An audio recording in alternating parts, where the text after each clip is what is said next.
안녕하세요. 저는 인텔 코리아에서 기술 지원을 담당하고 있는 이인구입니다.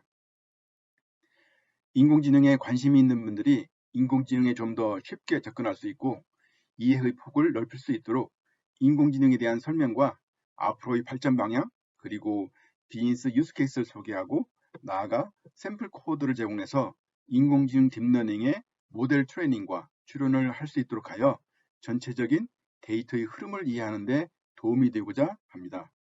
이 시간에는 인공지능에 대한 설명과 발전 방향입니다. 인공지능 관련 호기심을 자극하는 영화로 저는 엑스마키나와 아이로봇을 추천합니다. 이런 영화에서 나오는 로봇이 실제 가능할까? 또 가능하다면 언제쯤 가능할까? 하는 질문을 던져주는 것 같습니다. 엑스마키나는 2015년 공개된 SF 스릴러 영화이며 영화의 시작은 인공지능 분야 천재 개발자 네이든이 자신이 창조한 인공지능 휴머노이드 에이바를 튜링 테스트하기 위해 유능한 프로그래머 칼렙을 자신의 연구소로 초대하면서 시작됩니다. 프로그래머 칼렙은 사람의 형상을 한 에이바, 그녀의 인격과 감정이 진짜인지 아니면 프로그래밍 된 것인지를 밝히는 테스트를 하지만 서로가 속고 속이는 혼란에 빠지게 됩니다. 인공지능 로봇에게도 자아가 있을까? 인공지능 로봇의 개발로 인류가 멸종할 가능성은 있는가? 등을 생각하게 합니다. 2004년에 출시된 월 스미스 주연의 아이로봇은 빠르게 발전한 기술로 2035년 로봇과 함께하는 사회로 인간은 지능을 갖춘 로봇에 의해 생활의 모든 편의를 제공받으며 살아가게 됩니다. 로봇이 인간을 위해 요리하고 아이들을 돌보며 인간에게 없어서는 안 될 신뢰받는 동반자로 여겨지지만 로봇의 창조자 레닝 박사의 죽음 뒤에 인류의 안전을 위협하는 거대한 음모를 발견하게 됩니다. 이 영화는 시대를 앞서가는 영화 중 하나로 미래의 가능성을 열어주면서 또한 우리에게 풀어야 할 숙제를 시사하고 있습니다. 순서는 인공지능 오버뷰, 딥러닝 모델 학습과 추론, 딥러닝을 위한 하드웨어, 소프트웨어 솔루션, 인공신경망, 컨버전 뉴럴 네트워크, 그리고 인공지능 응용 사례입니다. 우리는 이미 AI가 우리의 일상생활에 다양한 방식으로 영향을 미치는 것을 보고 있으며 이러한 종류의 기술에 대한 가능성은 거의 무한합니다. 도표에 있는 몇 가지를 살펴보면 농업에서는 더 높은 수확량과 효율성을 향상하며 에너지 분야에서는 생산 및 가동 시간을 최대화하고 정부 분야에서는 안전과 연구 등을 강화하고 파이낸스 분야에서는 인공지능을 사용하여 규칙 기반 알고리즘 트레이딩과 금융사기 거래나 보험 사기를 식별하는 기능을 사용하며 또한 금융위기 등 위험 완화를 위해 더 많은 데이터를 분석해 위험 요소를 감지해서 오류를 최소화합니다. 헬스케어에서는 의사가 더 많은 데이터와 경험 및 정확성으로 자신의 진단을 강화할 수 있는 도구로 사용되며 신약 개발을 돕기 위해 개념 분석이나 시뮬레이션에도 사용됩니다. 리테일에서는 쇼핑이나 주문의 상호작용을 지원하거나 무인샵에 인공지능이 사용되기도 하며 또는 데이터 분석을 통한 마케팅과 소비자를 위한 상품 추천에도 사용되고 있습니다. 스마트홈에서는 보고 듣고 응답하는 서비스 로봇이나 홈 오토메이션 등이 있으며 통신 분야에서는 네트워크 및 운영 효율성 향상에 이용되고 있으며 운송에서는 대표적으로 자율주행이 있습니다. 많은 사람들이 인공지능을 이야기하고 가장 많은 투자가 인공지능에서 이루어지는 이유는 무엇일까요? 결론부터 얘기하면 생성되는 데이터를 분석해서 비즈니스 인사이트를 얻고 운영을 효율적으로 할 수 있으며 보안을 강화할 수 있어서 경제 성장에 기여할 수 있는 바가 크기 때문입니다. 2019년 평균 인터넷 사용자는 한 달에 25GB의 데이터 트래픽을 생성하며 스마트 자동차는 하루에 50GB의 데이터를 생성한다고 합니다. 병원에서는 하루에 사람이 한 달에 생성하는 데이터의 120배에 달하는 3TB의 데이터가 생성되며 비행기는 하루에 40TB, 그리고 스마트 팩토리는 4만 배에 달하는 1PB의 데이터를 생성한다고 합니다. 이러한 수치는 2019년 기준이고 2022년에는 전 세계 인구보다 3배 더 많은 스마트 커넥티드 디바이스가 있을 것으로 생각할 때 2022년에는 디바이스가 지금보다 늘어나서 285억 개의 증가하기 때문에 생성되는 데이터의 양이 괄목할 만하게 증가할 것이라고 합니다. 이런 데이터에는 추출하고자 하는 비즈니스와 운영 및 보안에 대한 귀중한 통찰력이 포함되어 있어서 이를 위해서는 빅데이터 분석이나 인공지능과 같은 기술이 필요합니다. 통찰력을 얻는 것은 데이터의 관리에서부터 시작하며 단계별로는 생성, 전송, 수집, 통합, 준비, 클리닝과 표준화가 필요하며 데이터를 사용할 준비가 되면 데이터 유형과 사용 사례에 따라 통찰력을 얻는 방법이 달라집니다. 기존 분석 방법으로는 검색, 조회, 통계, 모델링 등의 빅데이터 분석이 있으며 특징으로는 빠르게 결과를 도출할 수 있다는 것이며 기존의 분석 방법으로 분석이 어려운 경우 인공지능 딥러닝을 사용합니다. 그렇다면 인공지능을 어떻게 정의할 수 있을까요? 정의는 계속 발전하지만 근본적으로 인공지능은 인간의 마음과 관련된 기능을 수행하기 위해 기계가 명시적으로 프로그래밍 없이 경험을 통해 배울 수 있는 능력입니다. 인공지능 학습에는 다음과 같이 4가지 범주가 있습니다. 정답이 주어진 데이터로 학습하는 지도학습, 레이블 없는 임의 데이터로 학습하는 비지도학습, 혼용된 반지도학습, 그리고 시행 및 오류를 통해 최상의 결정을 내릴 수 있는 강화학습입니다. 가운데 있는 벤 다이어그램은 인공지능 접근 방식을 단순화하는 것으로 가장 큰 버킷은 기계학습이며 회귀, 분류, 클러스터링, 의사결정 트리금 같은 기능을 수행하는 알고리즘이 있습니다. 머신러닝 범주 내에서 빠르게 성장하는 부분집합은 딥러닝이며 이 방법은 컴퓨터 비전, 음성 인식 등과 같이 기계학습으로는 하기 어려운 문제를 해결하기 위해 방대한 양의 데이터에서 학습하는 계층화된 신경망을 사용합니다.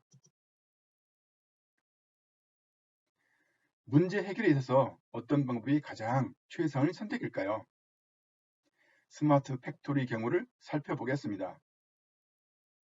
각각의 질문에 대해 어떤 방법이 최적인지 데이터, 솔루션 요구사항 및 비용, 복잡성에 따라 다른 솔루션이 요구됩니다. 첫 번째 질문으로 몇 개의 부품을 제조하는 게 최적입니까? 라는 질문에는 더 고급 분석이 적용될 수 있지만 제조업체가 꾸준히 공급 수요 기록을 가지고 있다면 다음 달 제조할 의뢰자 수는 결정하기 위해 해당 데이터를 검토만으로 가능합니다. 두 번째 질문으로 다음 달 공장에서 생산량이 얼마입니까? 라는 질문에는 이 제조업체가 매월 생산량 변동을 경험한다고 가정할 때 생산량을 정확히 예측하려면 온도, 습도, 기압, 원료 순도, 부피, 장비 수명 등과 같이 수율에 영향을 줄 수 있는 모든 변수를 상관시키는 기계학습 모델을 구성해서 답을 구할 수 있을 것입니다. 또 다른 질문으로 어떤 제품이 시각적으로 결함이 있는지를 구분할 수 있나요? 라는 질문에는 제조할 제품이 너무 많기 때문에 결함에 대한 수동 감사는 실용적이지 않고 딥러닝의 모델 학습을 통해 이미지의 결함을 자동으로 감지하는 딥러닝 신경망 모델을 구축해서 효과적으로 해결할 수 있을 것입니다. 그러기 위해서는 심층 신경망을 훈련시키기 위해 양품과 불량품 이미지를 구성해서 대규모 데이터베이스가 필요합니다. 네 번째 질문으로 작업장에 있는 로봇팔이 환경 조건 및 조작해야 하는 재료의 수율을 높일 수 있는 방법을 요구한다면 심층 강화 학습을 이용하여 로봇팔의 행동에 대한 긍정적, 부정적 피드백을 기반으로 학습할 수 있습니다. 이 예에서 볼 수 있듯이 모든 경우에 적용할 수 있는 하나의 인공지능 솔루션은 없으며 데이터의 종류와 요구사항에 따라 다양한 인공지능 솔루션이 필요하며 기회가 그만큼 다양하다 할 수 있겠습니다. 인공지능은 성능, 전력, 크기, 비용 요구사항과 데이터의 유형 등에 따라 다양한 컴퓨팅 프로세스가 필요하고 또한 응답시간과 보안의 요구사항에 따라 디바이스, 엣지, 멀티 클라우드에서 인공지능이 실행됩니다.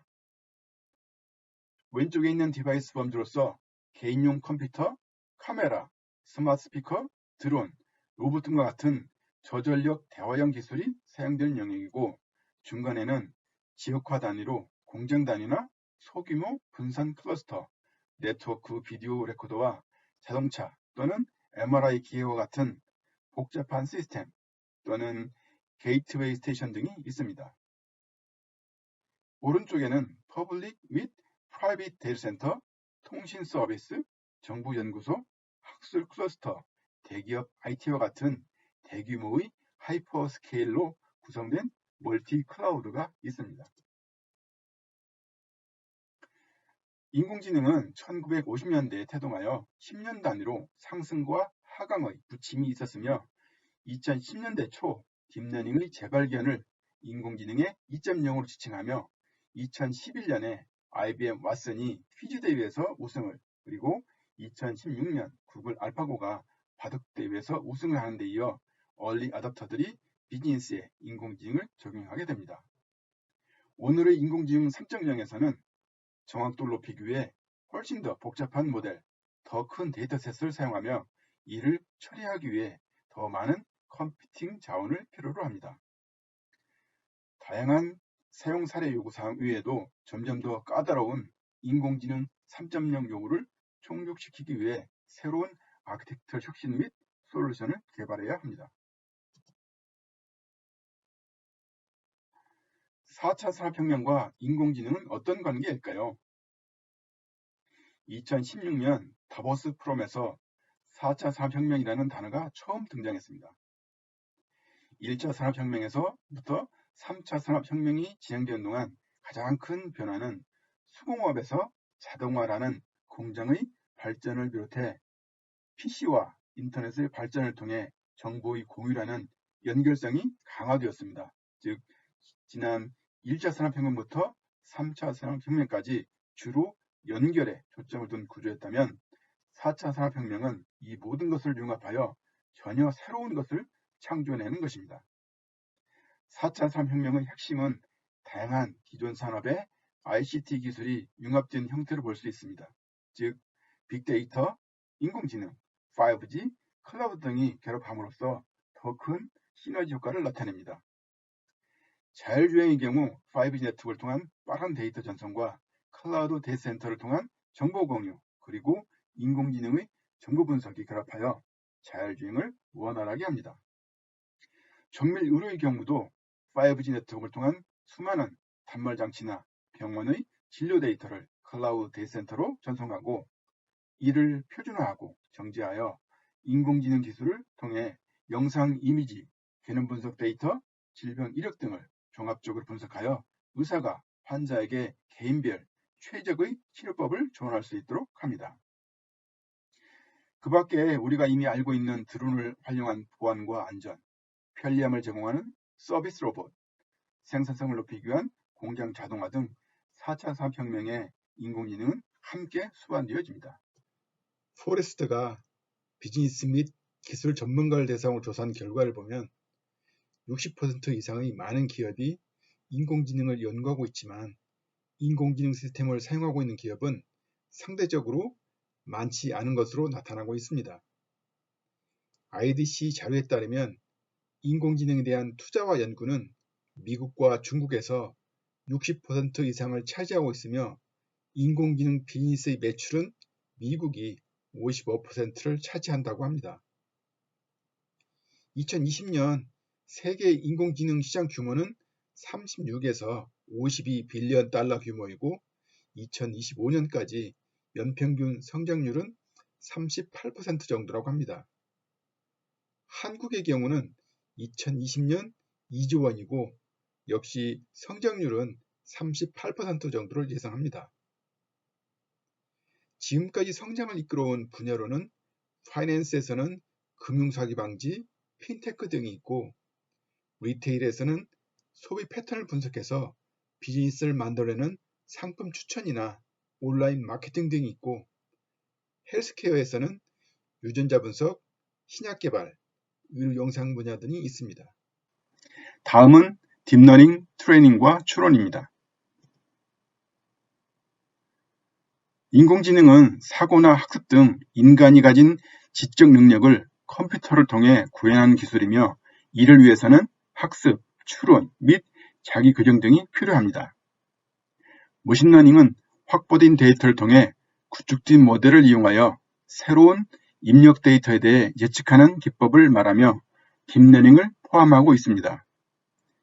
딥러닝은 입력된 데이터에 대해 가정치를 적용한 후 적절한 활성함수를 적용하면서 예측의 정확도를 높이는 방식으로 반복 수행되는 기계학습의 한 유형으로 인간의 뉴런과 비슷한 인공지능 신경망을 이용해서 정보를 처리하며 대표적인 신경망은 컨볼루션 뉴럴 네트워크, 리커런트 뉴럴 네트워크, 리스트릭트 볼츠만 머신이 있습니다. 딥러닝이란 정확히 무엇이며 기존 머신러닝과 어떻게 다를까요?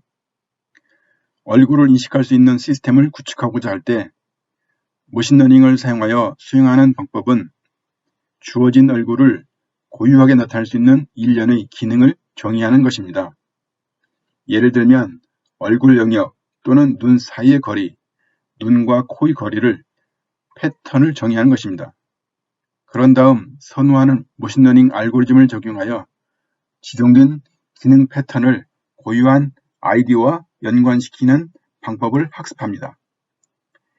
이 방법의 어려움은 때로는 유용한 기능이 무엇인지 정확히 알지 못하거나 정의하기가 어렵다는 것입니다.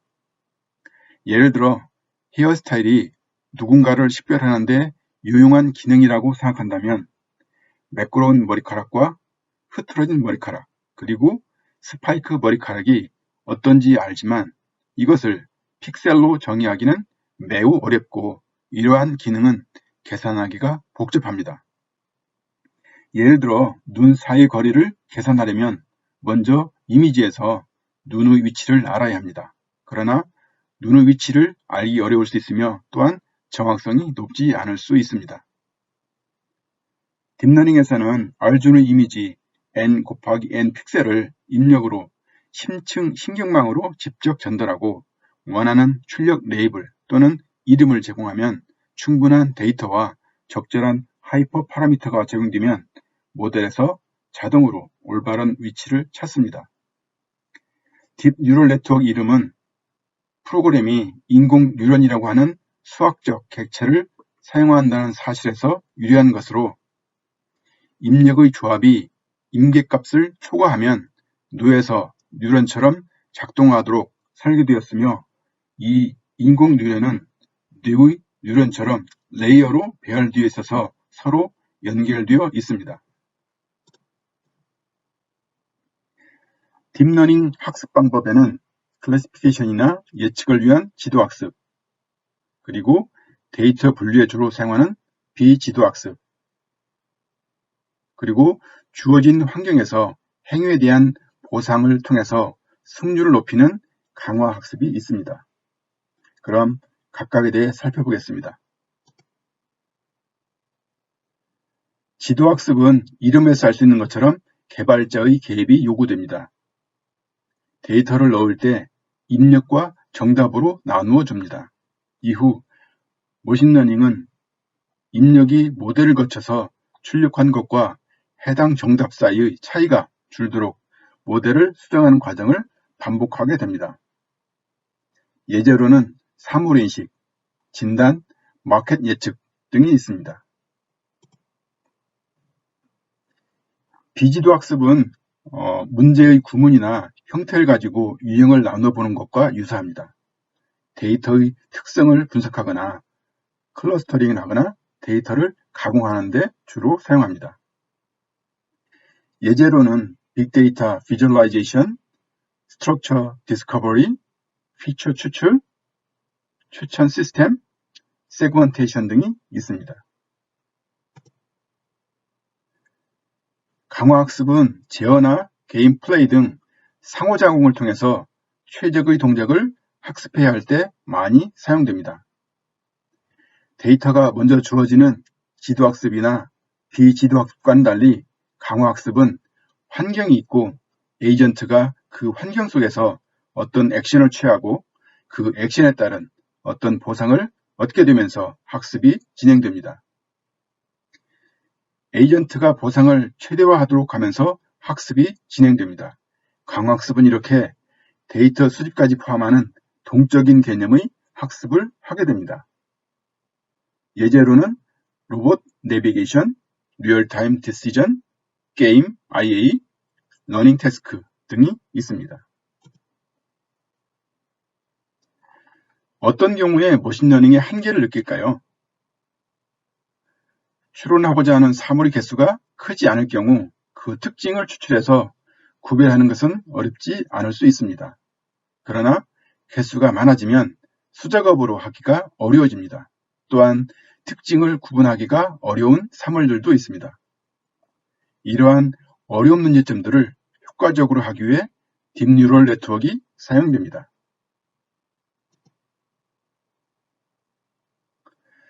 딥뉴럴 네트워크를 훈련하는 과정과 추론을 위해 학습된 네트워크 모델을 사용하는 과정을 포함합니다. 표시된 예에서 딥뉴럴 네트워크의 역할은 입력된 그림을 사람, 자전거 또는 딸기의 세 가지 범주 중 하나로 분류하는 것입니다. 많은 라벨이 부착된 교육 데이터가 전달 패스로 네트워크로 전달되고 네트워크는 각각의 새로운 훈련 데이터로 이미지가 무엇인지 예측을 합니다. 표시된 훈련 예에서 딥뉴럴 네트워크는 자전거가 딸기라고 예측을 합니다. 따라서 오류가 발생했습니다. 백워드와 포워드를 통해서 이 오류를 반영하기 위해 네트워크의 가정치를 변경하고 다시 예측하는 작업을 반복하게 됩니다. 즉, 인공 뉴런 사이의 상호 연결은 오류를 줄이기 위해 업데이트됩니다. 이러한 업데이트가 이루어지면 다음에는 동일한 이미지가 딥뉴럴 네트워크에 전달될 때 딥뉴럴 네트워크가 자전거임을 예측할 가능성이 높아집니다. 훈련 과정이 완료되고 딥뉴럴 네트워크가 충분히 정확도를 예측할 수 있다면 모델 가중치가 고정되고 훈련된 모델을 추론에 사용할 수 있습니다. 훈련을 위해 수행되는 것과 동일한 유형의 작업도 추론을 위해 수행되어집니다. 모델 훈련은 방대한 양의 데이터를 반복해서 계산을 해야 하기 때문에 일반적으로 프로세서 성능과 물리적 크기가 제약을 덜 받는 데이터 센터에서 수행이 됩니다. 반면에 추론은 훈련된 모델을 이용해서 입력되는 사물을 실시간으로 판단하는 빠른 응답 속도를 필요로 합니다. 우측에 있는 그래프에서 보듯이 작은 뉴럴 네트워크는 데이터 증가가 있어도 정확성이 높아지지 않는 한계가 있는 반면 최근에 발표되는 복잡하고 큰 네트워크에서는 데이터가 증가하면 정확성도 높아집니다. 트레이닝과 인퍼런스의 차이는 그림으로 보면 쉽게 알 수 있습니다. 트레이닝은 모델을 만들기 위해 많은 데이터를 이용하고 추론값과 정답의 차이, 즉 로스를 줄이기 위해 가중치를 변경하면서 반복 작업을 합니다. 반면 추론은 이미 학습된 모델을 이용해서 입력되는 사물을 빠른 시간에 판단하는 것으로 응답 속도를 중요하게 여깁니다. 그리고 사물을 판단하는 추론의 정확성은 모델 학습에 관련되어 있습니다. 우리가 쉽게 접하고 가장 많이 사용되는 데이터는 영상과 음성입니다. 그러나 이 이외에도 수치, 숫자, 범주형, 이진수, 날짜, 시간, 텍스트 등 많은 데이터들이 목적에 따라 사용됩니다. 특히 날짜, 시간은 시계열 데이터로서 언제 이벤트가 생성되었는지를 판단하는 중요한 정보입니다.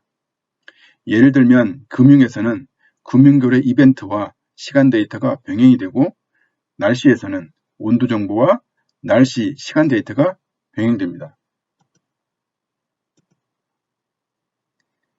모든 분석 또는 인공지능의 여정의 첫 번째 단계는 조직 전체에서 직면한 과제에 대해 브레인스토밍을 하고 비즈니스 가치와 이를 해결하는 데 드는 비용에 따라 우선순위를 정하는 것입니다. 어떤 문제를 해결하려고 하는지 명확하게 이 문제를 해결하기 위해 어떤 데이터들을 어떻게 얻을 수 있는지 알아야 하며 어떤 네트워크를 사용할지도 함께 고려해야 합니다. 데이터를 얻었으면 모델 학습을 하기 위해 데이터 정제 과정이 필요합니다. 각각의 네트워크 모델은 이미 정해진 데이터 포맷이 있고 여기에 부합하도록 합니다. 그런 다음 네트워크에 데이터를 넣어 모델 학습을 합니다. 학습을 하면서 검증 작업을 같이 병행하며 모델 학습에 사용하는 데이터와 검증 데이터는 분리되어야 합니다. 다음은 인공지능을 위한 하드웨어와 소프트웨어 소개입니다.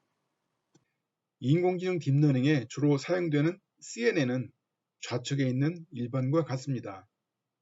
CNN은 컨볼루션 풀링을 하나의 레이어라고 하고 이러한 레이어의 반복을 통해 정확도를 높이는 기법입니다. CNN을 구성하는 컨볼루션과 풀링을 그림으로 표시하면 좌측 하단에 있는 그림과 같고 보시는 바와 같이 매트릭스 연산입니다. 이러한 매트릭스 연산을 효율적으로 하기 위해 만든 것이 2번에 있는 텐서 코어이고 비트수를 늘리고 입체로 표시하면 3번과 같습니다. 4번은 데이터 포맷에 관련된 내용으로 계산량을 줄이면서 성능을 유지하기 위한 기법으로 bflow16, tensorflow32 등이 있으며 이는 CPU와 GPU 구분 없이 지원합니다. 인공지능은 응답 속도, 보안 및 목적에 따라 다양한 곳에서 이루어지며 컴퓨팅 디바이스를 적재적소에 매핑하는 게 필요합니다. 왼쪽에는 개인용 컴퓨터, 카메라, 스마트 스피커, 드론, 로봇 등과 같이 저전력, 대화식 기술을 갖춘 장치가 있는 엔드포인트 범주가 있으며 저전력에 빠른 응답 속도를 요구합니다. 중간에는 엣지가 있으며 회사의 공장에 위치한 소규모 분산 클러스터, 네트워크 비디오 레코더와 같은 집계 지점, 자동차 또는 MRI 기계와 같은 복잡한 시스템 또는 게이트웨이 장치 역할을 하는 서버나 네트워크 등이 구성되며, 다시 말해 엣지는 지역화된 계산을 위한 광범위한 범주입니다. 마지막으로 클라우드 데이터센터는 퍼블릭 클라우드, 통신 서비스 제공업체, 정부 연구소, 학술 클러스터, 대기업 IT 등과 같은 대규모의 스케일 클라우드 데이터센터입니다. 뉴럴 네트워크 프로세서는 인공지능을 위한 전용 에이직 프로세서입니다.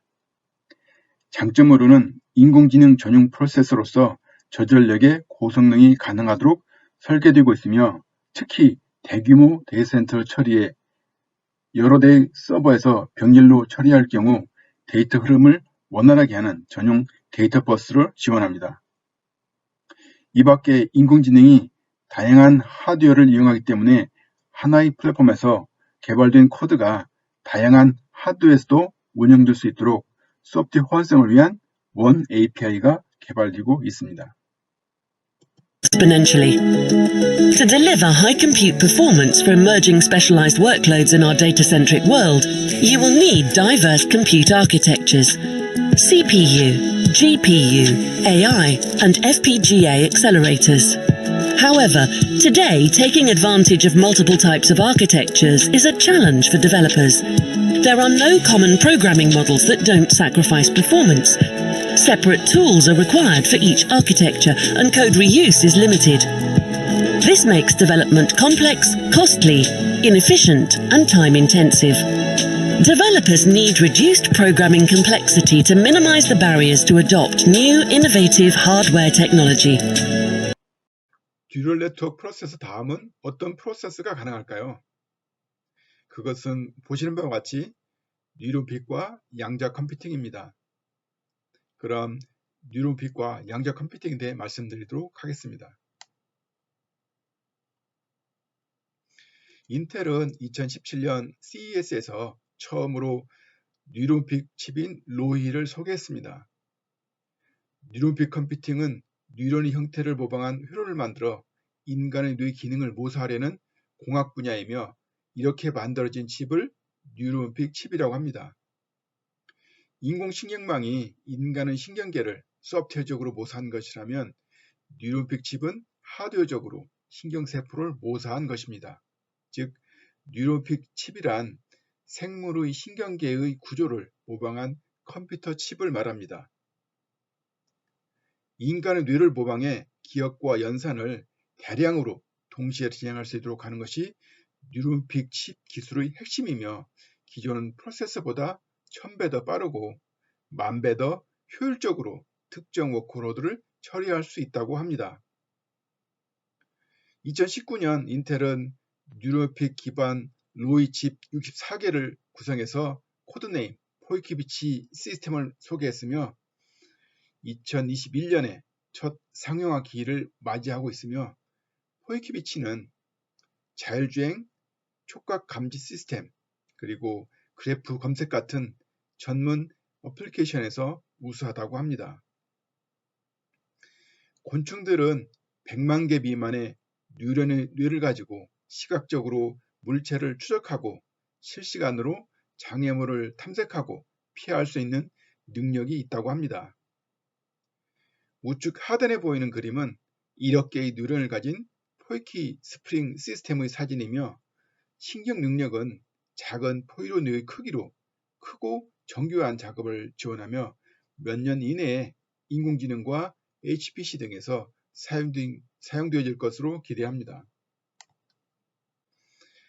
세계 최초로 뉴런픽 칩이 내장된 로팔이 이스라엘의 어린이 재활병원에 도입된다는 기사입니다.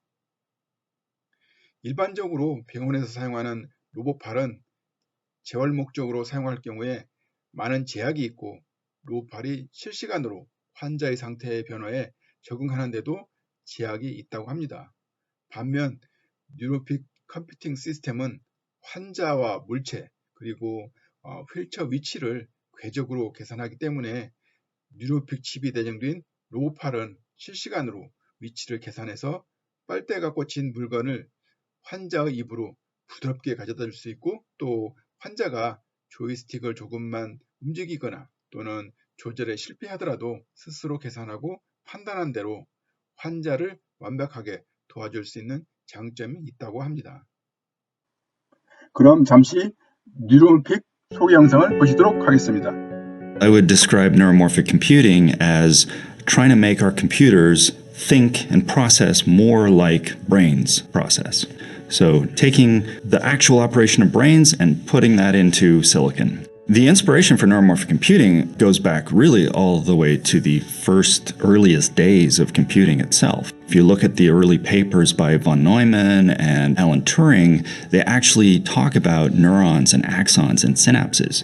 Because back in the 40s, they hadn't invented the terminology of conventional computing, and the brain was the one example that they had. At the very basic level, neuromorphic computing is throwing out everything we think we know about computers and processors and computing in general, and looking at how biological brains compute. Computers now execute very precisely defined instruction sets. Brains compute in very different ways. They compute in a structural, dynamic manner. So it's the interaction of these living organisms, cells. And so that's much more what we're trying to harness and replicate in the types of neuromorphic chips that we're designing.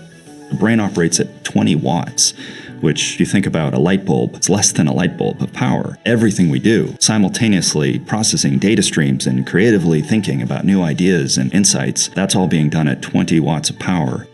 So neuromorphic systems will solve problems that involve interacting with real-world data in time. So speech and video, robotics where you're moving things through space in time and responding to external events, especially where there's unexpected adaptation that's required. I think in terms of more near-term applications, what you'll see in 4 or 5 year time frame, you'll start to see neuromorphic chips in smart factories where we have robotic deployments today. So we may be able to apply neuromorphic intelligence to make these robots assemble a little more smarter. So that's really the inspiration, is to figure that out and to find what are the principles, what are the ideas that nature has developed over 1 billion years of evolving brains, and taking that and putting that in chips. 좌측 상단에 있는 그림은 1988년 키스티 슈퍼컴 1호기입니다. 성능을 비교하면 슈퍼컴 1호기보다 지금 우리가 사용하고 있는 핸드폰이 더 성능이 높다고 합니다. 그리고 2022년 광주에 설립되는 인공지능 데이터센터는 88 페타플롭으로 한국에서 가장 빠른 슈퍼컴퓨터의 3배 정도로 규모이고 컴퓨팅 파워가 빠르게 성장하는 걸 볼 수 있습니다. 슈퍼컴퓨터는 기상, 물리학, 의료 분야에서 사용되고 있고 그 규모는 앞에서 보았듯이 급속하게 커지고 있어서 전력 소비와 공간에서 한계에 다다르고 있습니다. 이러한 한계를 극복하려는 시도 중 하나가 양자 컴퓨팅 분야입니다. 양자역학의 특징은 중첩과 얽힘에 있습니다. 중첩은 여러 양자값의 상태가 섞여 있는 것이고 이는 측정하기 전에는 양자가 0이거나 1이 나올 확률만 이야기할 수 있고 측정이 되고 나면 0 혹은 1만 관측되어 더 이상 중첩 상태가 아닙니다. 양자 컴퓨팅은 이러한 중첩과 얽힘이라는 양자역학적 현상을 이용하여 다수의 정보를 병렬로 동시에 연산할 수 있도록 하여 구현된 컴퓨터이며 양자 비트, 즉 큐빗을 이용하여 정보를 처리합니다. 예를 들면 0과 1, 디지털에서는 0에서 1024를 더한다면 1024번을 순차적으로 실행을 합니다. 반면 양자 컴퓨팅에서는 0에서 1024를 더하는 데 있어서 중첩 현상을 이용해서 한 번에 처리가 가능하기 때문에 성능이 뛰어나면서 전력 소비는 크게 줄어든다고 합니다. 양자 컴퓨팅은 현재 절대 온도인 마이너스 273도 근처에서 동작하다 보니 좌측에 보이는 것처럼 냉각과 신호 제어를 위해서 부피가 큰 것을 볼 수 있고 상용화를 위해서는 상온 근처에서 동작하도록 하고 큐빗을 늘려서 성능을 개선하는 한편 소형화 작업도 필요합니다. 인텔에서는 우측에 보이는 것처럼 연필보다 작게 만드는 노력을 하고 있습니다. 참고로 모건 스탠리에서는 2027년이 되면 양자 컴퓨팅이 100억 달러 규모에 이를 것이라고 전망도 하고 있고 여러 기업에서 개발을 하고 있지만 양자 컴퓨터를 상용화하기까지는 해결해야 되는 문제점들이 있기 때문에 슈퍼컴퓨터에 적용이 되기까지는 많은 시간이 필요할 수도 있습니다.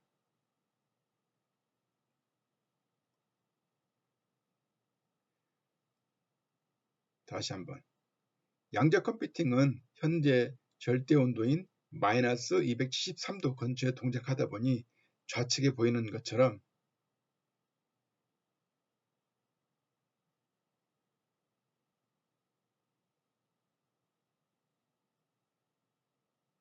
다시 양자 컴퓨팅은 현재 절대 온도인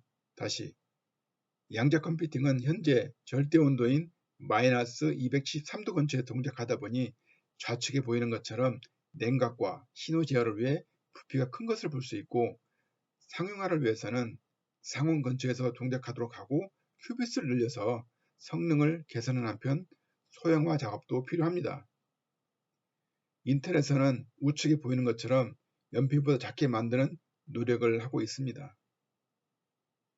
참고로 모건 스탠리에서는 2027년이 되면 양자 컴퓨팅이 100억 달러 규모에 이를 것으로 전망하고 있고, 여러 기업에서 개발을 하고 있지만 양자 컴퓨터를 상용화까지는 해결해야 될 문제점들이 있기 때문에 슈퍼컴퓨터에 적용되기까지는 많은 시간이 필요할 수도 있습니다.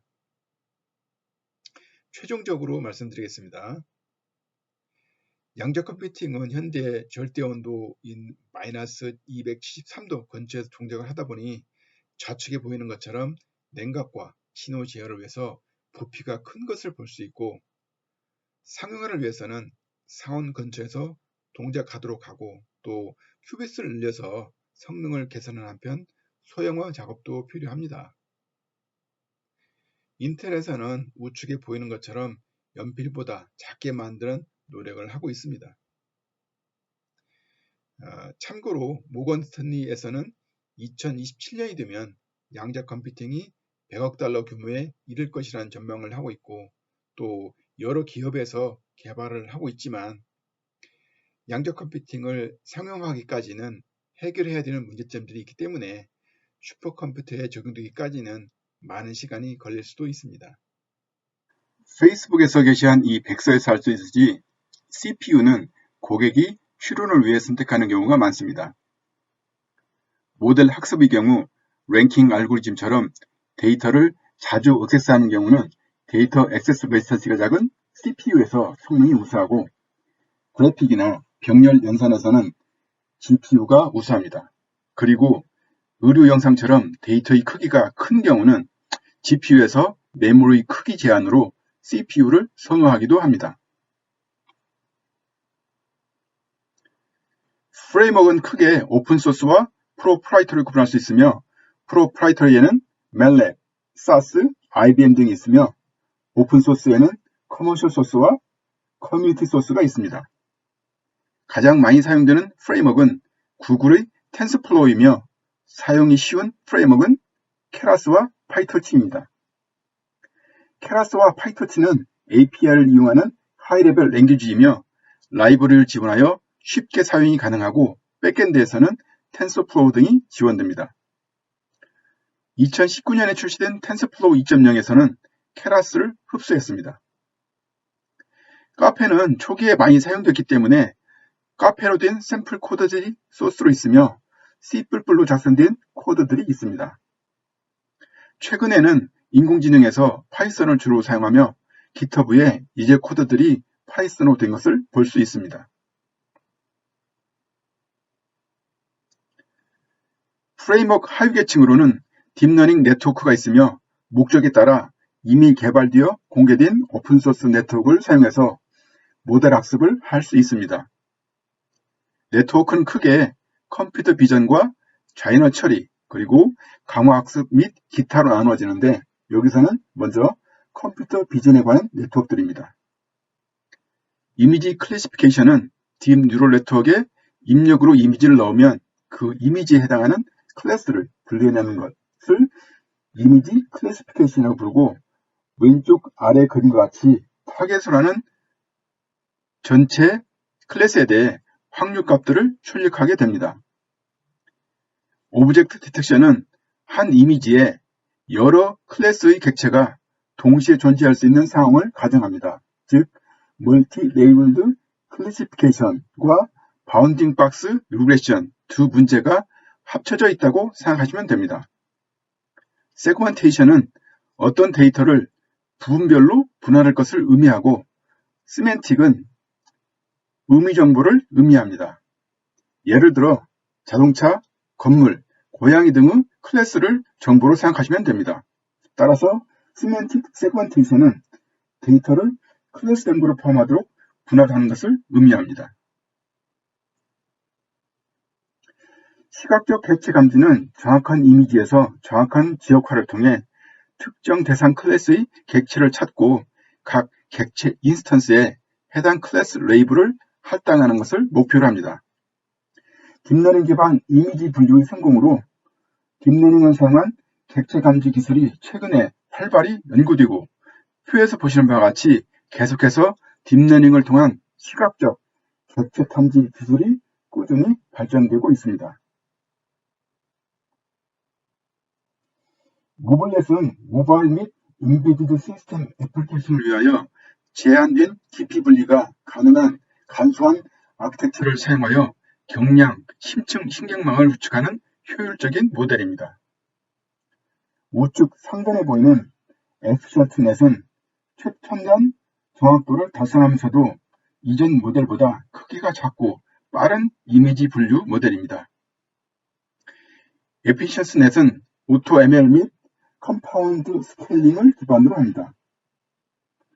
에피션트넷 B1은 이미지넷과 비슷한 정확도를 보이면서 레지넷 152보다 파라미터 수가 7.6배로 작고 반면 사물을 인지하는 속도는 5.7배가 빠르다고 합니다.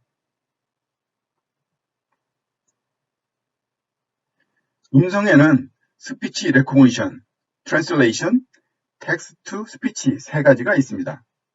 가운데 있는 그림은 음성인식과 음성 합성 그리고 음성 변환의 차이를 보여줍니다. 음성인식은 사람이 말하는 음성 언어를 컴퓨터가 해석해 그 내용을 문자 데이터로 전환하는 처리를 말하며 스피치 투 텍스트라고 합니다. 사용 예로는 콜센터 등에서 녹취된 녹음 파일을 텍스트 문서로 변환해 주는 데 사용합니다. 기술적으로는 음성인식 엔진은 딥러닝에 의해 고도화된 음향 모델 학습 기반으로 합니다. 최근에는 LSTM 기술을 적용한 베이스라인 음향 모델을 기반으로 합니다. 음성 합성과 음성 변환은 모두 음성을 결과물로 생성합니다. 그러나 음성 변환은 음성을, 음성 합성은 텍스트를 입력값으로 활용한다는 것으로 차이가 있습니다. 음성 변환의 활용 예로는 특정인의 목소리를 제3자의 것으로 변환하거나 번역 등이 사용됩니다. 음성 합성은 텍스트를 음성으로 변환함을 의미합니다. 입력된 텍스트를 문장, 단어, 음소순으로 나누고 나누어진 문자들을 텍스트 투 스피치 엔진을 이용하여 음성 신호로 변환하고 조합하여 음성으로 변환합니다. 활용 예로는 이북, 읽어주는 신문, 웹서비스 등이 있습니다. 자인어 처리 과정 중 문장의 의미를 분석해 사용자의 질문에 대한 의도를 정확히 파악하기 위해서는 형태수 분석, 구문 분석, 화행 분석, 대화 처리 과정 등이 필수입니다. 가장 먼저 사용자의 발화를 의미를 지닌 가장 작은 단위인 형태소 단위로 구분해 각 형태소가 어떤 품성을 가지는지 분석하는 형태소 분석 과정이 필요하며 형태소 분석으로 사용자가 한 발화에 대해서 명사, 동사, 형용사, 조사 등의 품사 정보를 확인하고 이후에 구문 분석 과정을 거쳐 의미 관계 분석에 활용됩니다. 구문 분석은 사용자의 발화를 명사구, 동사구, 형용사구 등 특정 기준을 가지고 구분하고 분류된 각 덩어리 사이에 어떤 관계가 존재하는지를 분석합니다. 이러한 구문 분석을 통해 사용자의 발화의 주어, 목적어, 수식어 등을 파악합니다. 화행 분석이란 사용자 발화에 대한 의도를 분석하는 작업으로 사용자가 질문하는 것인지 요청을 하는 것인지 단순한 감정 표현하는지 문장의 의도를 구분하는 것입니다.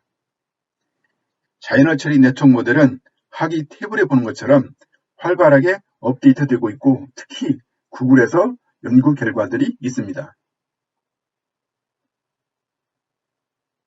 오픈비노 툴킷은 컴퓨터 비전 솔루션의 성능을 높이고 개발 시간을 단축하도록 설계된 딥러닝 인퍼런스 툴입니다.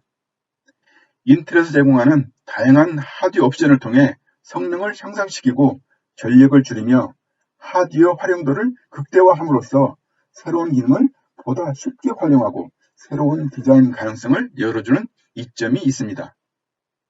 구성은 전통적으로 사용하는 컴퓨터 비전 툴, 즉 오픈CV, 오픈VX, 미디어 SDK, 오픈CL을 포함하고 추가로 딥러닝 추론을 위한 모델 옵티마이저와 인퍼런스 엔진으로 구성됩니다.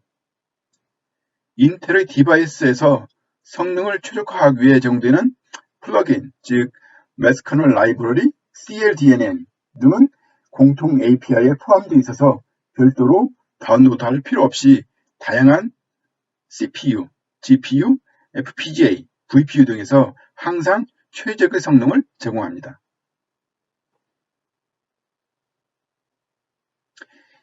오픈비노는 카페, 텐서플로우 및 MXNet과 같은 표준 프레임에서 훈련된 모델을 입력하면 모델 옵티마이저는 입력된 모델을 통합 IR 파일로 변환한 후 추론 엔진에서 실행합니다. 표준 레이어 또는 사용자 정의 레이어를 사용하는 경우 카페 또는 다른 프레임워크를 로드할 필요가 없이 사용 가능합니다. 추론 엔진은 IR 파일을 가져와 실행합니다. 추론 엔진용 API는 하드웨어를 가상화했으며 모든 하드웨어 유형의 공통입니다. 이렇게 하면 코드를 다시 만들 필요가 없이 다른 가속기에서 테스트할 수 있습니다. 또한 인퍼런스 엔진은 사용자 정의 레이어에서 FPGA, CPU 또는 GPU로 대체함으로써 이질성을 허용합니다. 오픈CV는 실시간 컴퓨터 비전을 목적으로 이미지 프로세싱에 중점을 둔 라이브러리이며 인텔에서 개발했고 오픈소스입니다. 이미지를 추론하는 방법은 퍼즐을 맞추는 것과 비슷한 원리입니다.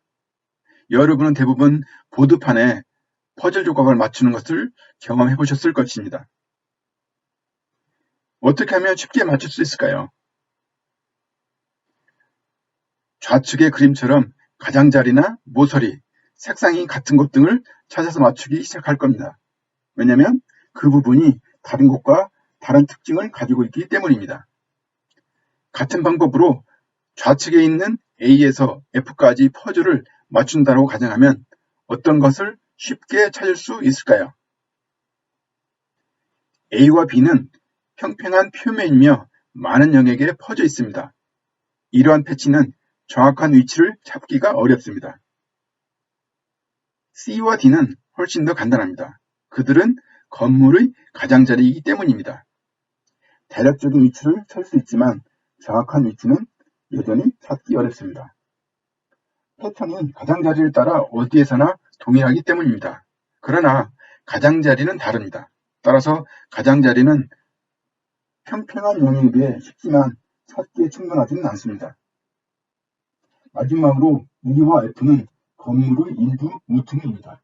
그리고 쉽게 찾을 수 있습니다. 모서리에서 이 패치를 어디로 가든지 달라 보일 것입니다. 따라서 좋은 기능으로 간주될 수 있습니다.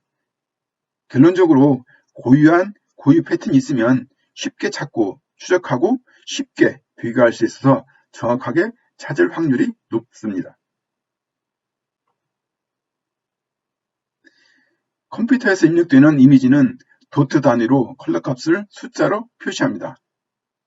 흑백 이미지의 경우는 가장 밝은 색은 흰색으로 255로 표시되고 가장 어두운 색은 검정으로 0으로 표시됩니다. 그림과 같이 흑백 사진은 모든 도트를 0에서 255 사이의 숫자로 채워 넣었습니다. 컬러 팔레트에 대한 값은 RGB 각각에 대한 고유 값을 갖습니다. 즉 컴퓨터에서 입력되는 이미지를 인식하는 것은 각각의 픽셀에 대한 RGB에 대한 대응하는 값을 인식합니다. 화면에 보이는 것처럼 흰색은 RGB 값이 모두 255, 255, 225입니다. 그리고 검정은 RGB 값이 모두 0입니다. 컬러 이미지를 흑백으로 변환하기 위해서는 회색 쪽 값을 계산하기 위해 일반적으로 광도 측정법 또는 더 넓게는 색상 측정법을 이론으로 사용하여 원본 색상 이미지와 동일한 휘도를 갖도록 합니다. 한 번의 코딩으로 CPU, GPU, FPGA 그리고 가속기 등에서 코드 변환 없이 사용할 수 있는 소프트웨어 개발 툴인 원 API에 대한 내용입니다. 오늘날 소프트웨어 개발자가 프로그래밍을 하는 데 있어서 어려운 점들은 전문화된 워크로드의 증거와 함께 다양한 데이터 중심 하드웨어가 필요하게 되고, 이는 각각의 다른 하드웨어 아키텍처에 따른 서로 다른 언어와 라이브러리를 사용하여 프로그래밍을 해야 한다는 번거로움이 있습니다. 또한 플랫폼 간의 일관되지 않은 도구 지원은 개발자가 여러 개발 도구를 배우는데 시간 낭비를 해야 됨을 의미합니다. 원 API는 하드웨어를 자유롭게 선택할 수 있는 크로스 아키텍처 프로그래밍을 위해서 산업 표준 및 개방형 사양으로 C++, 오픈MP, 포트란을 포함한 기존 고성능 언어 및 프로그래밍 모델과 호환이 되도록 하고, 여기에 미들웨어와 프레임워크를 추가하여 다양한 워크로드 성능을 최적화합니다.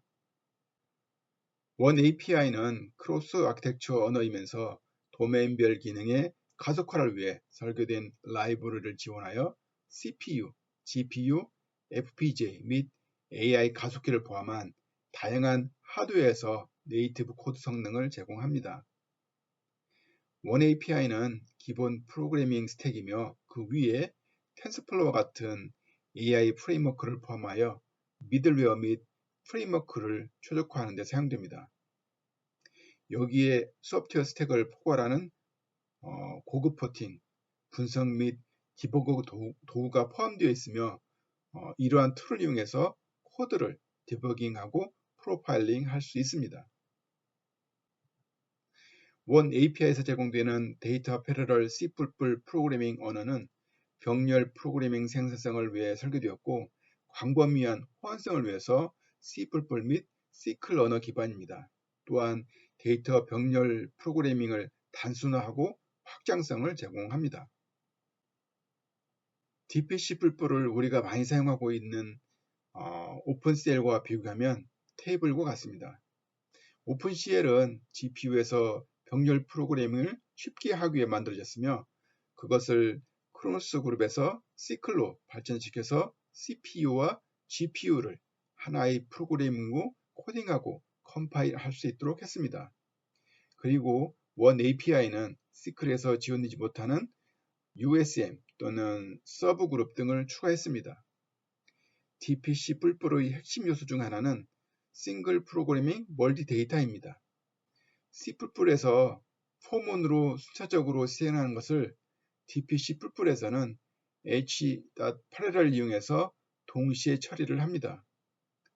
호스트에서 워크로드를 다양한 디바이스에서 분산해서 병렬 처리하기 위해서는 가운데에 있는 DPC++ 프로그래밍 기법을 따르면 됩니다. 최근에는 공개된 프레임워크와 토폴로지들을 많이 사용하는 추세이며, 인공지능 딥러닝을 처음 접하는 사람도 쉽게 인공지능 모델을 학습하고 추론할 수 있도록 하는 툴들이 서비스되고 있는데, 이런 것들을 AutoML이라고 합니다.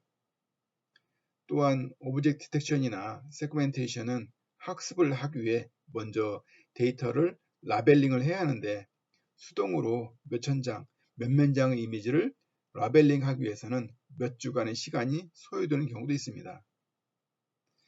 이런 어려움들을 돕고자 오토 라벨링이라는 서비스도 제공되고 있습니다.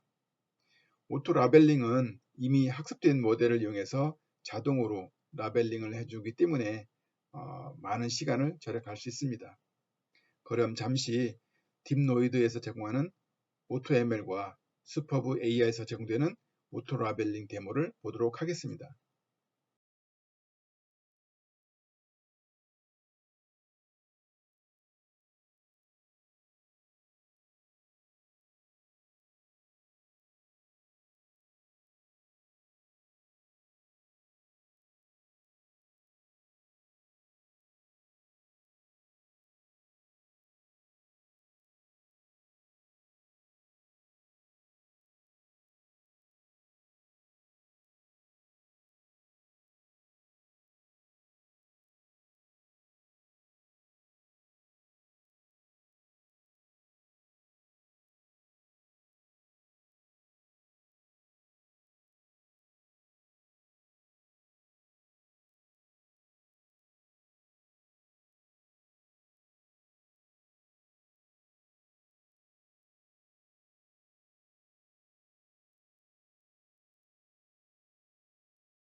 커스텀 오토 라벨링은 모든 분야의 데이터 라벨링 작업을 자동화합니다.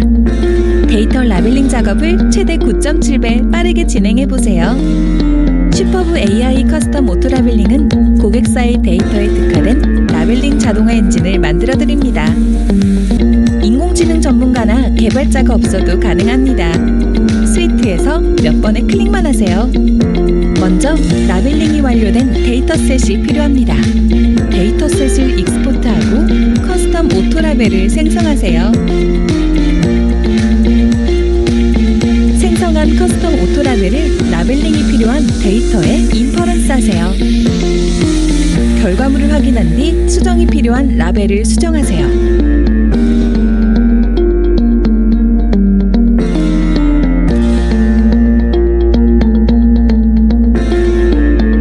수정된 데이터셋을 다시 익스포트하고 커스텀 오토 라벨을 생성하세요. 데이터가 특수한 경우에도 문제 없습니다. 이 작업을 반복하면 더 정교한 커스텀 오토 라벨이 생성되며 커스텀 오토 라벨의 성능이 높아질수록 수정이 필요한 라벨이 줄어듭니다. 지금 바로 스위트에서 커스텀 오토 라벨을 사용해보세요.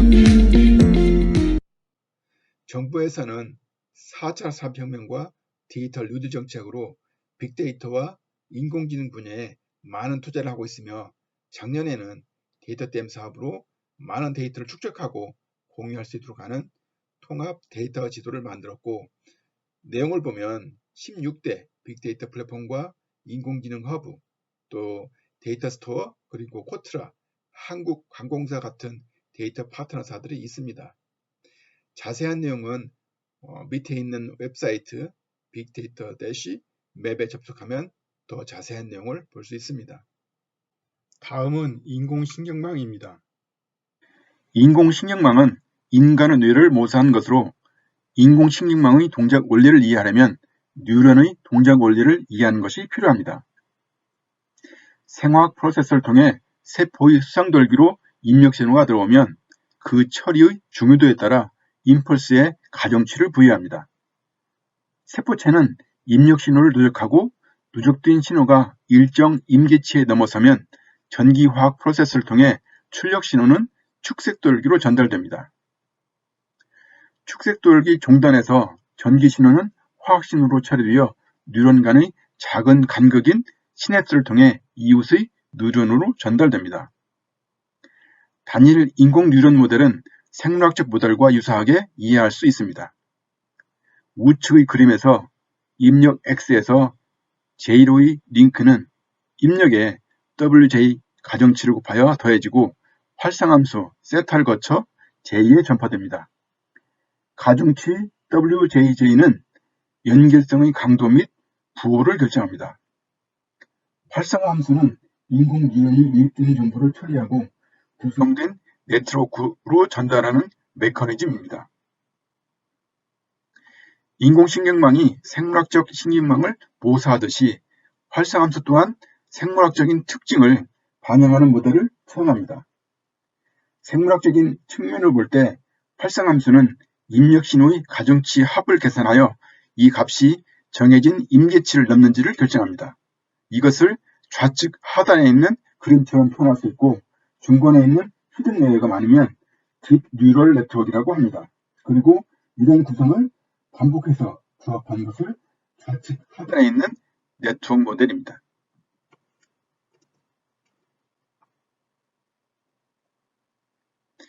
퍼셉트론은 1957년 코넬 항공연구소의 프랑크 로젠블라트에 의해 고안된 인공신경망이며 로젠블라트에 의해 제안된 것은 가장 간단한 형태의 단층 퍼셉트론으로 입력 벡터를 두 부리로 구분하는 선형분류기입니다. 단층 퍼셉트론은 입력층과 출력층으로 구성되며 입력층은 학습 벡터 또는 입력 벡터가 입력되는 계층으로서 입력된 데이터는 출력층 뉴런으로 전달되어 활성함수에 따라 값이 출력됩니다. 출력층은 퍼셉트론 설계시 임의 n개의 뉴런으로 구성할 수 있으며 여기서는 1개의 뉴런으로 구성된 출력층을 나타냅니다. 인공신경망인 단층 퍼셉트론은 그 한계가 있었는데 비선형적으로 분류되는 데이터에 대해서 제대로 된 학습이 불가능하다는 것입니다. 예를 들면 단층 퍼셉트론은 AND 연산에 대해서는 학습이 가능하지만 XOR에 대해서는 학습이 불가능하다는 것입니다.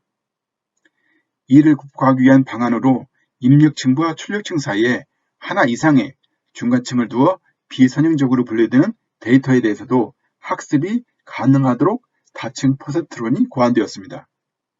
이 그림은 다층 퍼셉트론으로 총 4개의 층을 가지고 있습니다. 맥스워드의 크기를 가진 입력층, 256개의 뉴런을 가진 첫 번째 은닉층, 128개의 뉴런을 가진 두 번째 은닉층, 넘 클래스의 크기를 가진 출력층입니다. 또한 이번에 설계한 다층 퍼셉트론은 은닉층이 2개이므로 깊은 신경망입니다.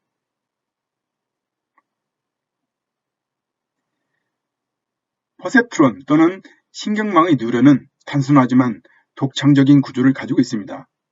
위 그림과 같이 입력, 웨이트와 바이어스, 웨이트 합, 그리고 액티베이션 함수로 구성이 됩니다. 역전파는 신경망을 훈련시키는데 일반적으로 사용되는 알고리즘입니다. 신경망이 초기화되면 뉴런이라는 개별 요소에 대한 가중치가 설정됩니다. 입력은 로드되고 뉴런 네트워크를 통과하며 네트워크 초기 가중치가 주어지면 각 출력을 제공합니다. 역전파는 뉴런의 웨이트를 조정하여 결과가 정답에 가까워지도록 도와줍니다. 활성화 함수는 신경망의 출력을 결정하는 수학적 방정식입니다. 이 기능은 네트워크의 각 뉴런에 연결되며 각 뉴런의 입력이 모델의 예측과 관련이 있는지 여부에 따라 활성화되어야 하는지 여부를 결정합니다. 활성화 함수는 또한 각 뉴런의 출력을 1과 0 사이 또는 -1과 1 사이의 범위로 정규화하는 데 도움이 됩니다. 액티베이션 함수 중에서 시그모이드, 렐루, 소프트맥스가 주로 사용됩니다. 컨볼루션 뉴럴 네트워크는 데이터로부터 자동으로 특징을 학습하는 대표적인 모델입니다. 인간의 시각정보 처리 방식을 흉내낸 것으로 특히 이미지 인식과 분류에서 탁월한 성능을 냅니다. 컨볼루션 뉴럴 네트워크는 기존의 다층 퍼셉트론 아키텍처와 달리 크게 3가지 종류의 층으로 구성됩니다. 컨볼루션층은 이미지로부터 특징을 추출하고 풀링층은 이미지에서 표본을 추출하는 방식으로 학습 속도를 높이고 풀리 커넥티드 레이어는 최종적인 분류 작업을 담당합니다. 컨볼루션 레이어의 목적은 이미지의 윤곽, 특징을 나타내기 위해 사용하며 필터의 개수에 따라 계산량이 달라집니다. 화면의 좌측 상단에 컨볼루션 커널이 표시되어 있습니다. 이것은 숫자의 행렬이며 여기에서는 3곱하기3 컨볼루션 커널이 표시되어 있습니다.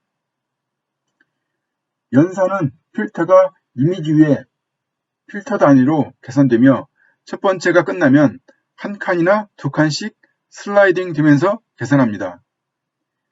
최종적으로 컨볼루션 연산은 필터에 정의된 가정치를 원래 픽셀 값에 곱해서 더해줍니다. RGB 3개의 채널에 있는 이미지는 RGB 각각에 대해 필터 값을 곱해 주어야 하고 또한 필터가 3개라고 가정하면 3번을 반복합니다. 결과는 우측 끝에 보이는 것처럼 필터가 관찰한 모든 픽셀이 하나의 숫자로 요약됩니다.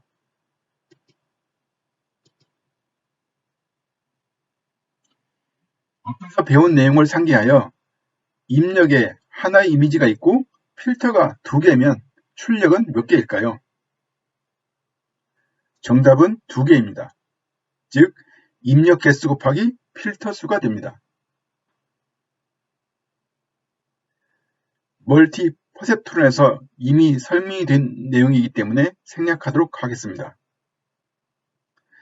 소프트맥스 액티베이션 함수는 다른 함수와 달리 특징이 있어서 컨볼루션 뉴럴 네트워크 레이어 마지막에 반드시 소프트맥스 함수를 사용해야 합니다. 그 이유는 무엇일까요? 사물을 학습한 모델을 이용해서 입력되는 사물이 어떤 것인지를 추론을 하게 되는데, 학습된 사물일 가능성이 최대 1이 되도록 양자화를 하기 때문입니다.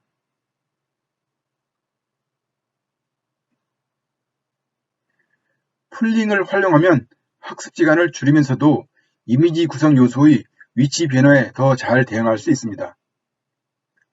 일반적으로 사용되는 맥스풀링은 주변 영역의 추론 결과값 중 최대값만을 상위층으로 보냅니다.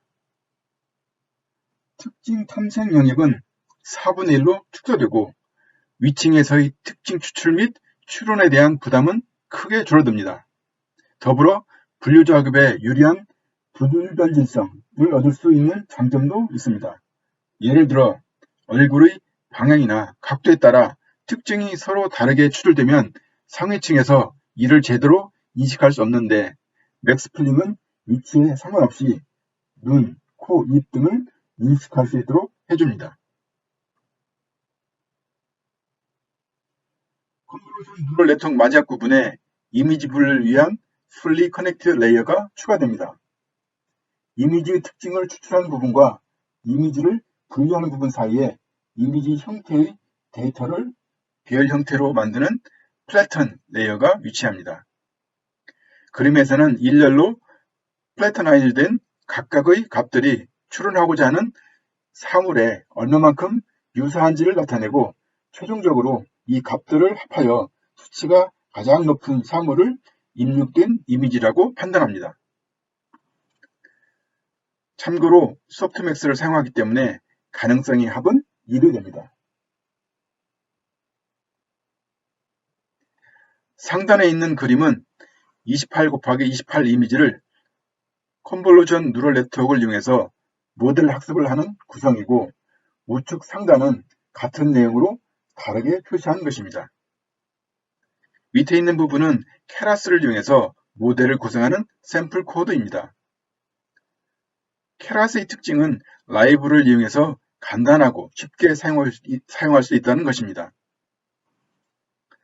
모델의 시퀀스를 설정하고 모델을 추가하는데, 첫 번째 컨볼루션 레이어에서 2D 컨볼루션을 지정한 다음에 처음에 나오는 32는 32개의 필터를 사용하고, 커널 사이즈는 5 곱하기 5이고 스트라이드는 1로서 한 칸씩 이동하고, 액티베이션 함수는 렐루를 사용하는 예제입니다.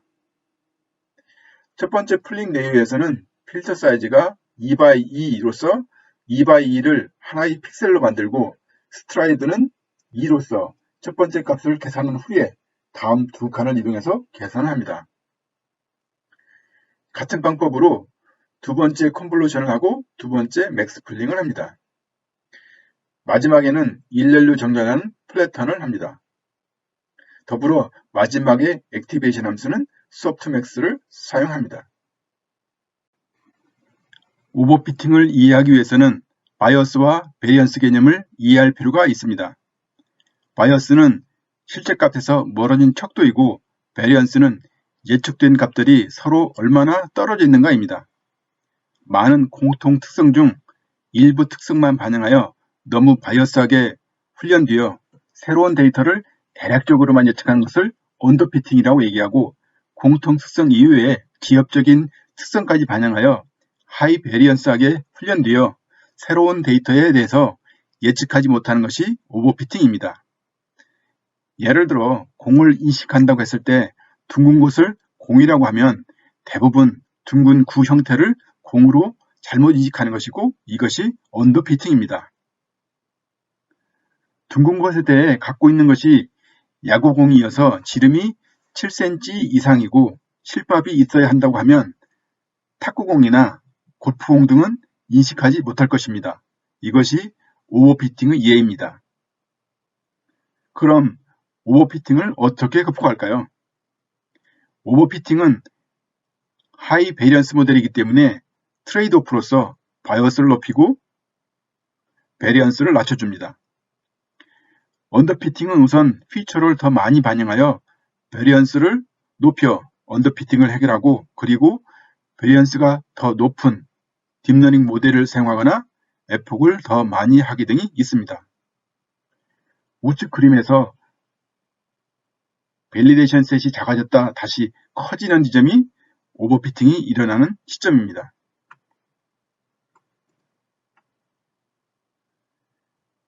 오버피팅을 해결하는 또 다른 방법은 리그레션에서 코스트 펑션의 변형으로 베리언스를 낮출 수 있습니다. 코스트 펑션은 mean square error를 사용합니다. 실제 값과 예측값의 차이를 곱해서 평균을 내는 것입니다.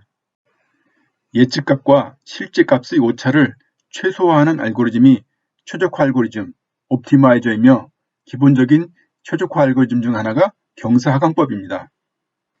경사하강법은 일자 근사값 발견용 최적화 알고리즘으로 기본 개념은 함수의 기울기를 구하여 기울기가 낮은 쪽으로 계속 이동시켜서 그 값에 이를 때까지 반복시키는 것이며, 경사감수법은 많은 머신러닝, 딥러닝 알고리즘을 훈련시킬 때 사용합니다. 선형회귀는 일체 함수식을 y는 wx 플러스 b와 같이 쓴다면 최적의 w와 b를 찾는 것이 선형회귀이며 이것이 경사하강법입니다.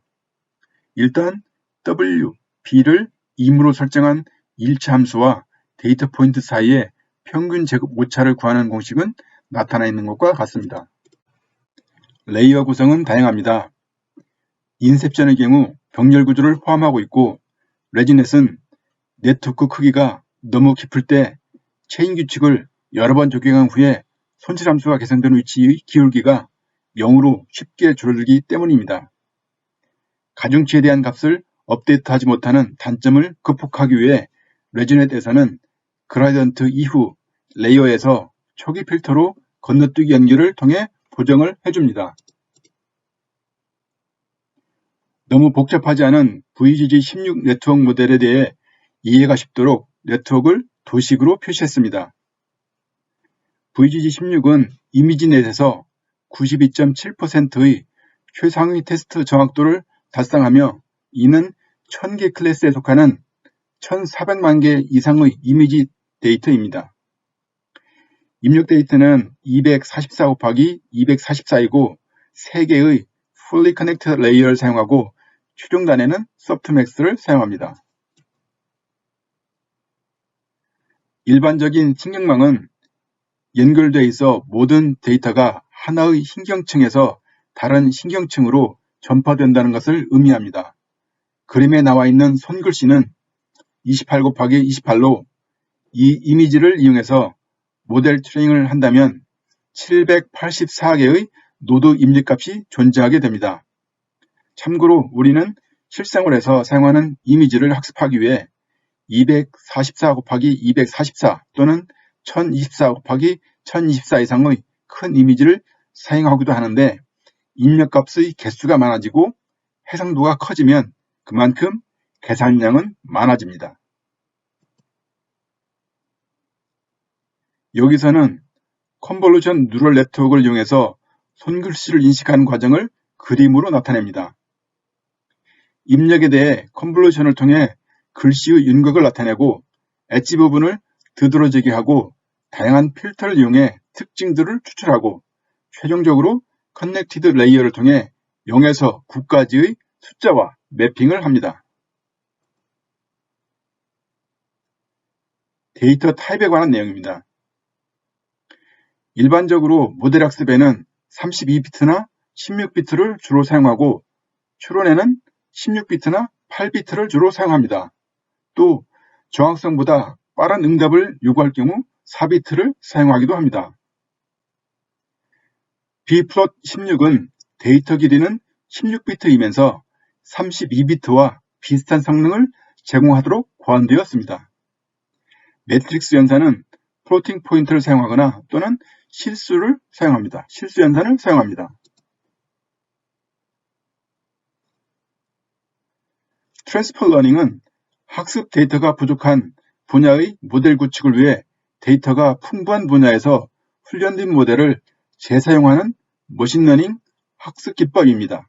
또는 기존의 만들어진 모델을 사용하여 새로운 모델을 만들 시 학습을 빠르게 하며 예측을 더 높이는 방법입니다. 결론적으로 이미 잘 훈련된 모델이 있고 특히 해당 모델과 유사한 문제를 해결 시 트랜스퍼 러닝을 이용합니다. 새로 훈련할 데이터가 적지만 오리지널 데이터와 유사할 경우 데이터의 양이 적어 파인 튠을 하는 것은 오버피팅의 위험이 있기 때문에 하지 않습니다. 새로 학습할 데이터가 오리지널 데이터와 유사할 때는 최종 리니어 클래시파이어 레이어만 학습합니다. 새로 훈련할 데이터가 매우 많으며 오리지널 데이터와 유사할 경우 새로 학습할 데이터의 양이 많다는 것은 오버피팅의 위험이 낮다는 뜻이므로 전체 레이어에 대해서 파인 튠을 합니다. 새로 훈련할 데이터가 적으며 오리지널 데이터와 다른 경우에는 데이터의 양이 적기 때문에 최종 단계의 리니어 클래시파이어 레이어를 학습하는 것이 좋습니다. 반면에 데이터가 서로 다르기 때문에 거의 마지막 부분만 학습하는 것은 좋지 않습니다. 서로 상충이 되는데 이 경우에는 네트워크의 부분 어딘가에 액티베이션 이후에 특정 레이어를 학습시키는 게 좋습니다. 새로 훈련할 데이터가 많지만 오리지널 데이터와 다를 경우는 데이터가 많기 때문에 아예 새로운 컨볼루션 네트워크를 만들 수도 있지만 실질적으로 트랜스퍼 러닝이 더 효율적일 수도 있습니다. 전체 네트워크에 대해서 파인 튠을 해도 됩니다. 경우에 따라서는 에폭을 사용하기도 하고 어떤 경우는 이터레이션이라는 용어를 사용하기도 합니다. 원 에폭은 모든 데이터셋을 한 번 학습하는 것을 말합니다. 이터레이션은 배치 사이즈 하나 크기의 데이터를 학습하는 것을 말합니다. 원 에폭을 하기 위해서는 전체 데이터를 배치 사이즈로 나눈 숫자만큼 이터레이션 하면 원 에폭이 됩니다. 예를 들어 총 데이터 수가 10,000개이고 배치 사이즈가 100이면 100 이터레이션이 원 에폭이 됩니다.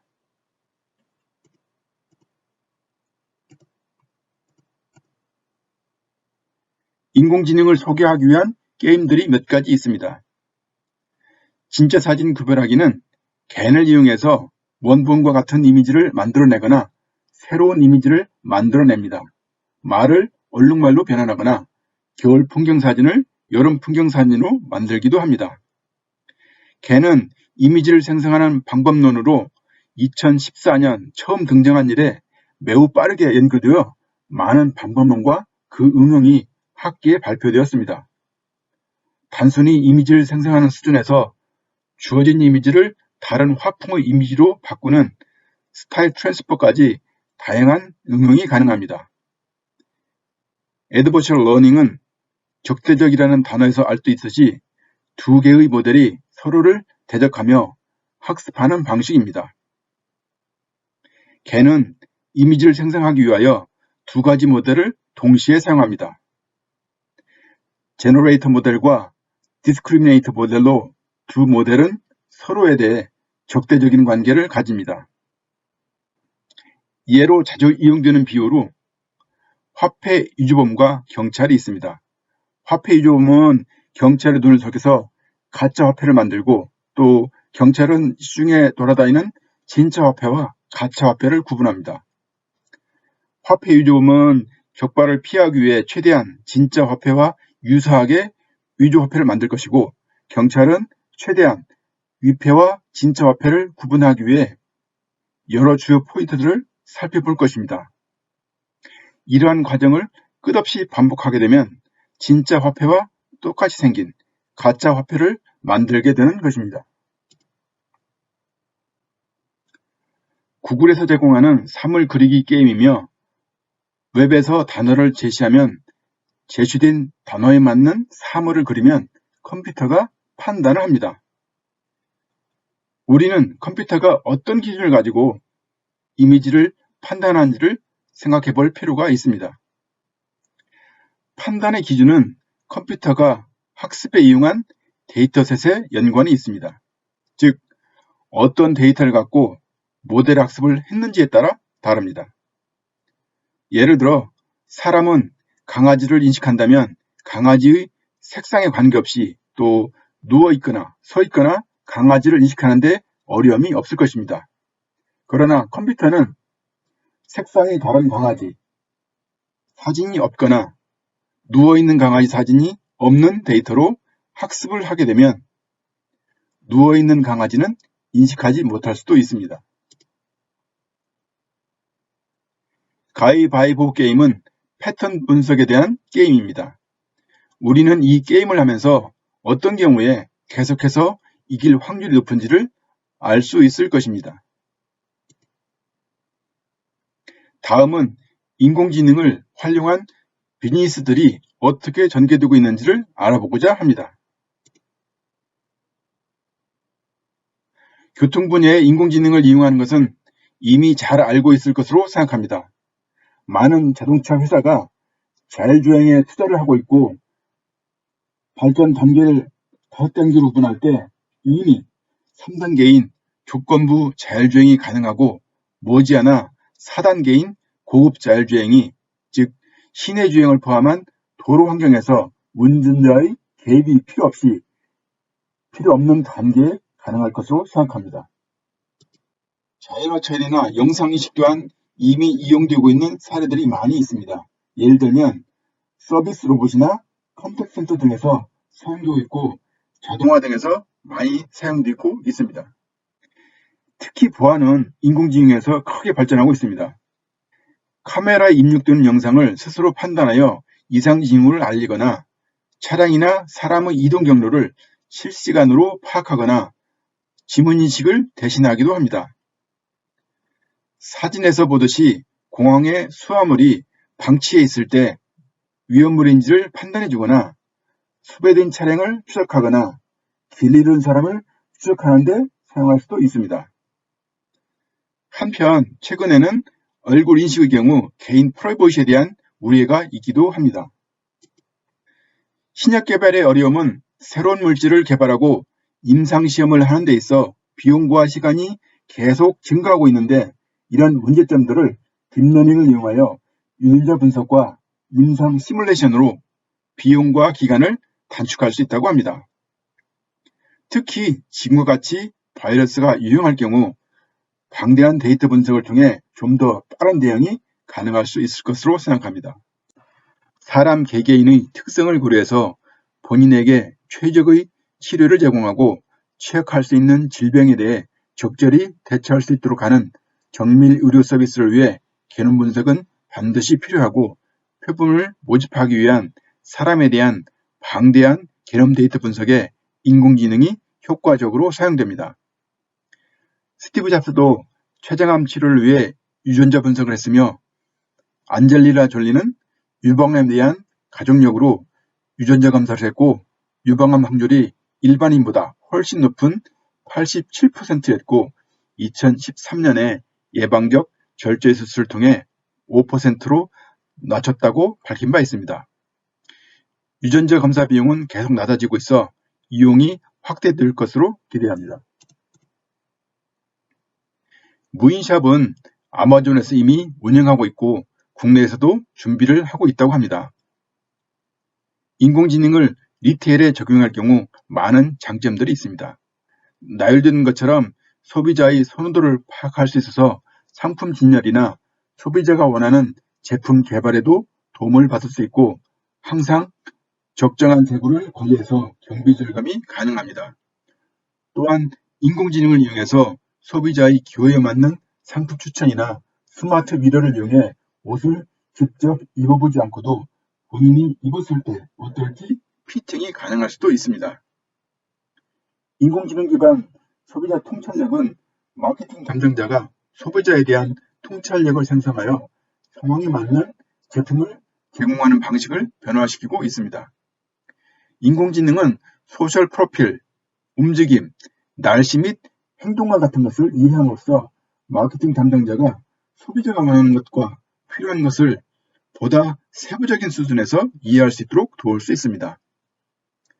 소비자의 요구는 정적인 것이 아닌 동적인 것이어서 이러한 역동성을 고려하여 마케팅 계획에 반영할 수 있는 통찰력이 필요합니다. 인공지능의 장점 중 하나는 방대한 데이터를 빠른 시간에 분석해서 통찰력을 얻는다는 것입니다. 갈수록 복잡해지는 사회에서 사람이 이 방대한 데이터를 분석하기는 어렵습니다. 이런 면에서 인공지능의 도움을 받아 수월하게 통계지표와 흐름을 파악해서 최종 결정을 내릴 수 있습니다. 인공지능은 잠재 고객의 신용가치를 식별하는 데 도움을 줄 수 있고 딥러닝 알고리즘을 이용하여 사용자의 목표에 맞게 금융 포트폴리오를 조정하고 금융기관은 인공지능에 기반한 자동보고, 포트폴리오 관리 및 권고를 위한 조기경보 시스템 등을 개발할 수 있습니다. 스탁 트레이딩 회사는 방대한 데이터를 신속하게 분석해주는 인공지능을 이용해서 스탁 트레이딩을 하며 재무, 정치 및 소셜미디어 등 다양한 곳에서 데이터와 애널 보고서를 참조하여 보다 신뢰도를 높게 하고 있습니다. 한편 인공지능의 발전으로 도움이 되는 반면 펀드 매니저의 일자리는 점점 줄어든다고 합니다. 인공지능으로 인해 자동화가 가속되고 통계 분석에 종사하는 일자리는 줄어들 것입니다. 다른 한편으로는 인공지능 관련 일자리가 늘어날 것으로 생각되어 전반적으로 직업군의 변화가 불가피하다 할 것입니다. 매니팩처링에도 인공지능이 많이 적용되고 있습니다. 태형 전지판의 결함이 있을 경우 효율이 떨어지는데 이를 찾기가 쉽지 않을 수 있습니다. 이를 해결하기 위해 드론을 띄워 지정된 패턴으로 넓은 지역을 순찰해서 영상을 송신하면 이 영상 분석을 통해서 어떤 부분에 문제가 있는지를 쉽게 확인할 수 있어서 에너지 효율을 극대화할 수 있습니다. 이뿐만 아니라 공장에서의 검사 장비, 요구팔 등이 많이 사용됩니다. 게임에서는 인공지능 강화학습을 이용해서 게임을 개발합니다. 바둑, 체스, 블록 등 이미 많이 알려진 부분 이외에도 게임에서는 캐릭터가 부드럽게 움직이는 정적을 연출하기 위해서 고성능 그래픽이 필요합니다. 그러나 인공지능을 이용하여 고성능 그래픽이 없이도 캐릭터의 움직임을 자연스럽게 해줍니다. 또한 이미지가 흐릿한 경우 인공지능을 이용하여 선명한 화면을 보여주기도 합니다. 인텔에서는 반도체 웨이퍼 검사에 인공지능 기술을 사용합니다. 웨이퍼의 손상 여부를 확인하기 위해 전자현미경을 이용해서 약 2만 배 확대를 해서 봅니다. 육안으로는 보이지 않지만 확대하면 그림에서처럼 표면에 스크래치가 보입니다. 확대된 영상을 인공지능 컴퓨터 비전 기술을 이용해서 결함을 빠르고 효율적으로 식별하여 공장의 품질 생산성을 향상시킵니다. 사스와 인텔이 협력을 통해 개발된 솔루션이 비즈니스에 적용되는 예제입니다. 주행중 자동차에서 다양한 센서들, 온도, 습도, RPM, 배기량, 트랜스미션, 엔진 센서 등 이런 센서들을 통해서 데이터를 수집하여 운전자의 운전 습관을 분석하고 안전운전을 하는지 확인하고 또 운전 습관에 따른 차량의 고장을 예측하며 차량에 문제가 발생할 가능성이 있을 경우 선두치를 해서 차량이 멈추는 것을 최소화합니다. 이렇게 모아진 데이터는 엔진의 RPM, 기어 위치, 배기 성능, 도로 정보들과 환경 데이터, 그리고 다른 차량으로부터 얻어진 빅데이터와 차량의 텔레메트릭 정보를 통합하고 분석해서 차량 정비소에 제공되어 필요시에 차량을 리콜해서 보완을 하거나 정비를 함으로써 차량의 수리 시간을 줄인다고 합니다. 보는 바와 같이 25%를 감소시킨다고 합니다. 의료 분야에서의 비즈니스 모델입니다. 암스테르담의 암센터에서는 간암이나 뇌암을 진단할 때 인공지능 기술이 의사를 도와 의사가 정확하고 빠르게 진단할 수 있도록 합니다. 의사에게 제공되는 리포트는 이미지 데이터를 영상 분석하고 면담을 통해 가족력이나 식습관, 라이프 스타일 등의 음성 정보를 같이 분석해서 환자에 필요한 처치와 처방을 의사에게 조언함으로써 의사가 좀 더 환자를 잘 돌볼 수 있도록 합니다. 결과적으로 환자의 건강 데이터 및 기록을 포괄적으로 분석하여 의사로 하여금 더 정확한 판단을 하게 하여 환자에게 만족감을 제공합니다. 여러분이 본격적으로 딥러닝 학습 및 추론을 실습하기 전에 구글에서 제공하는 웹사이트 티처블 머신을 통해서 간단하게 딥러닝을 경험할 수도 있습니다. 링크에 가시면 이미지 클래시피케이션, 사운드, 그리고 포즈 등 3가지 코스가 있고 하나씩 따라서 하시면 각각에 대해 데이터를 모아서 모델 훈련을 하고 학습된 모델로 추론을 할 수 있습니다. 장시간 수고 많으셨습니다. 인공지능을 이해하는데 조금이나마 보탬이 되었으면 합니다. 4차 산업혁명과 더불어 다양한 분야에서 발전 가능성이 큰 인공지능을 공부하는데 밑거름이 되었으면 합니다. 지금까지 저는 인텔콜의 이인구였습니다. 감사합니다.